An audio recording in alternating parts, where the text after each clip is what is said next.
Sebas nos daría una charla de hora y media. Entonces, resumir todo lo que quiere decir en 15 minutos le está costando. Y nos está diciendo lo que tenemos que poner. Así que no os preocupéis, que va a decir sus cositas, pero claro, resumir charlas de hora y media en 15 minutos es complicado.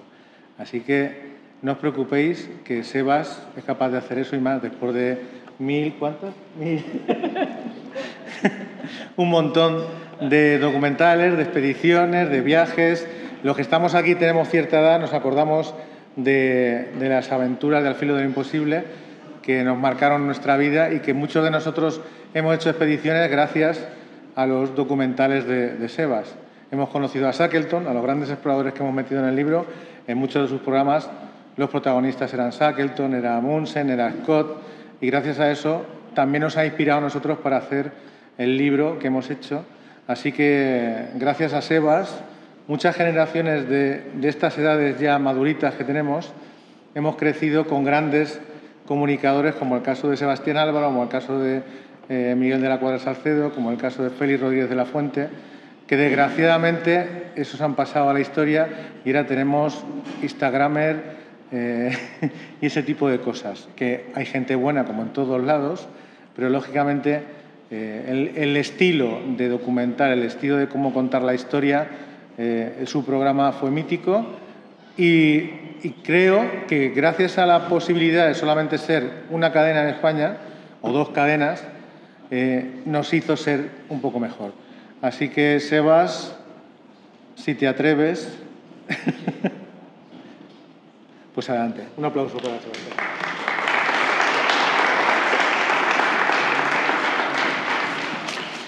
Bueno, primero, muchas gracias. Debería de habérmelo dicho antes, porque tenía que poner las imágenes.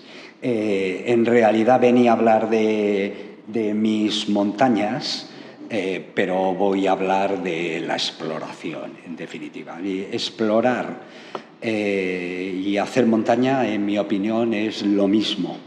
Y además es lo mismo porque considero que las montañas son el último reducto que nos queda, junto con los océanos probablemente, como decía mi colega ahí abajo, pero yo soy más partidario de Mallory. Dice, cuando me veo en una montaña con una máscara en la boca, dice, creo que pierde todo su encanto. Así que yo me centro más en las montañas, ¿no? Entonces, llevo 44 años explorando montañas y, de hecho, dentro de unos días me vuelvo al Karakorum. Cuando vemos esa cantidad ingente de personas atadas a una cuerda camino de la cumbre del Everest, muchas veces en las radios, en las televisiones, nos cuenta la historia de que las montañas están masificadas. Y en realidad no ocurre eso, ocurre más bien todo lo contrario. Es decir, cualquier persona puede ir en verano a Nepal a ir y escalar montañas vírgenes, solitarias, muchas veces en montañas y en valles que son muy pocos conocidos, ¿no?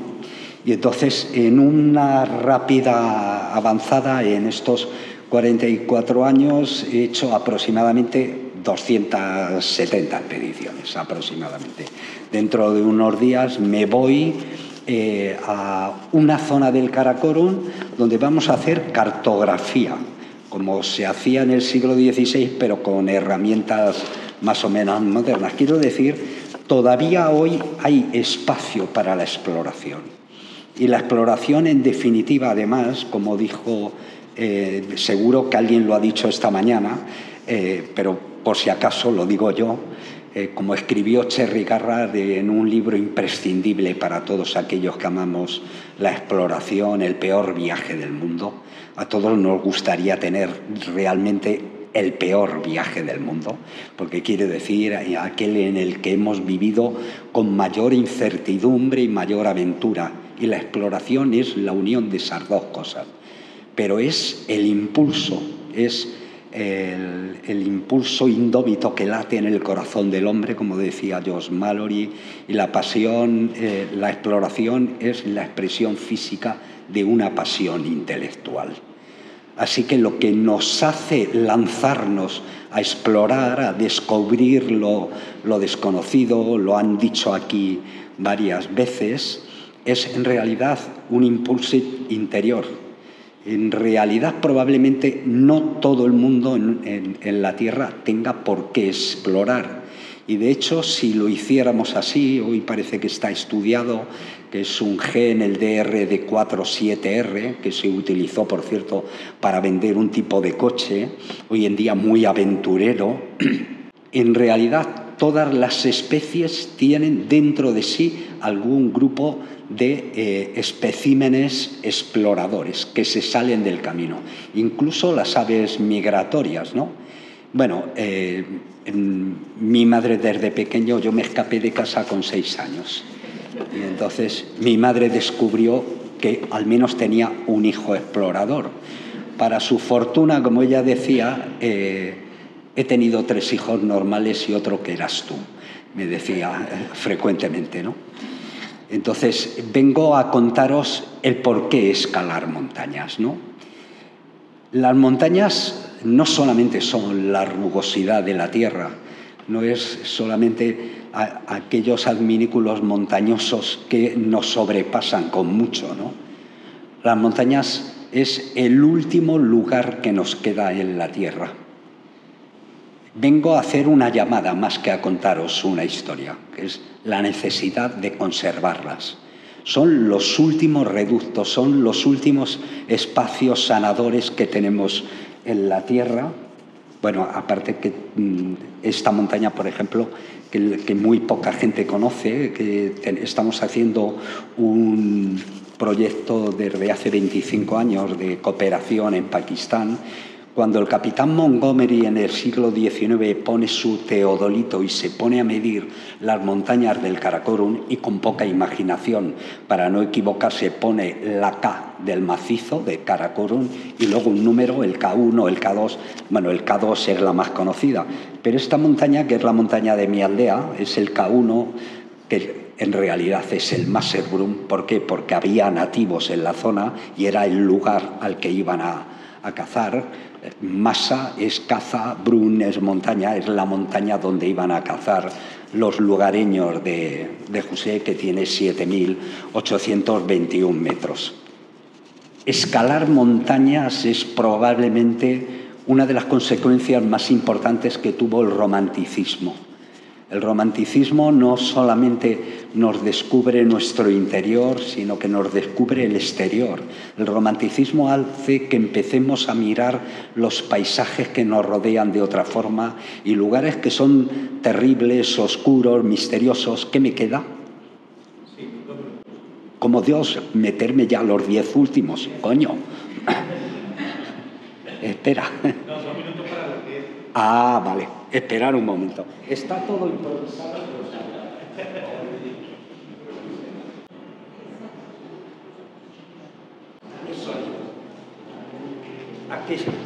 Así que la respuesta es que nos lanza a escalar montañas, ¿no? Es incierto que Mallory dijera que porque estaban ahí. Yo os voy a contar. Llevo 44 años haciendo expediciones y escalando montañas. Ahora tengo 74 años. Tengo 2 nietos a los que quiero, una familia a la que quiero, y sin embargo frecuentemente hago cosas peligrosas. El contacto con la gran naturaleza nos cambia. Y nos cambia interiormente. Creo que fue John Muir el que dijo: el sol no solamente brilla sobre nosotros, sino que brilla también dentro de nosotros. El contacto con la gran naturaleza nos descubre lo que somos, una especie pequeña, diminuta, vulnerable, que no podemos hacer todo lo que queremos, pero cuando nos ponemos a explorar, a escalar montañas, podemos hacer mucho más de lo que siquiera llegamos a imaginar. Y tiene que ver con un impulso indómito, como decía Mallory, que tiene que ver con querer saber dónde están nuestros límites y también de los del planeta que habitamos. Y es siempre, como cualquier cosa, como cualquier gran viaje, es siempre un viaje doble, hacia el exterior y hacia el interior de uno mismo. Hace unos días estaba en el oráculo de Delfos, y en el templo de Delfos solamente ponía dos cosas que yo nunca he llegado a hacer, que es: conócete a ti mismo y nunca nada en exceso.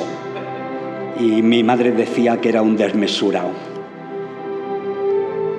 En todo este camino que descubrimos, que vamos dando pasos a pasos, vamos descubriendo el planeta en el que vivimos.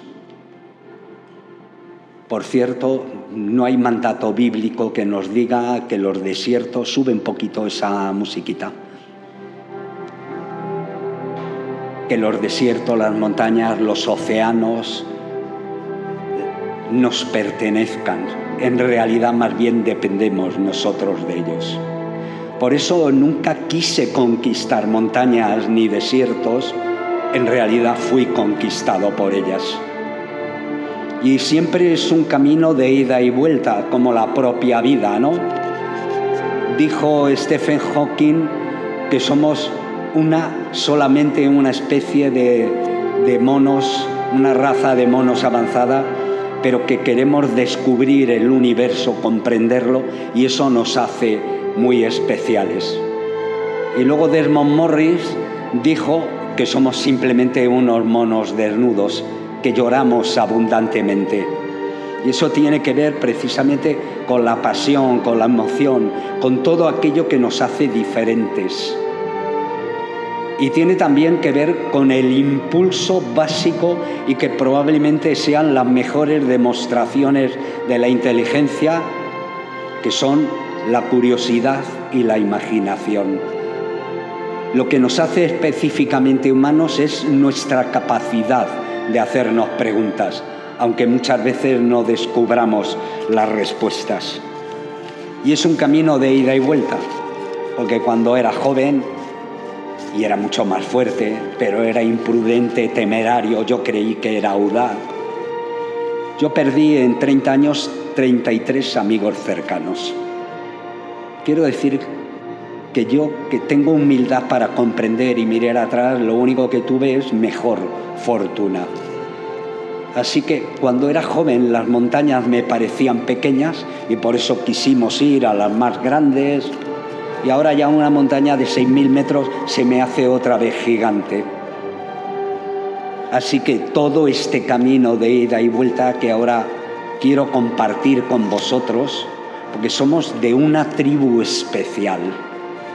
Es decir, no os importan que os llamen alocados, porque nosotros hacemos que la humanidad progrese y que seamos al final buenos seres humanos, porque sentido de la vida, como decía Edward Wilson, es todo aquello que nos hace mejores. Muchas gracias.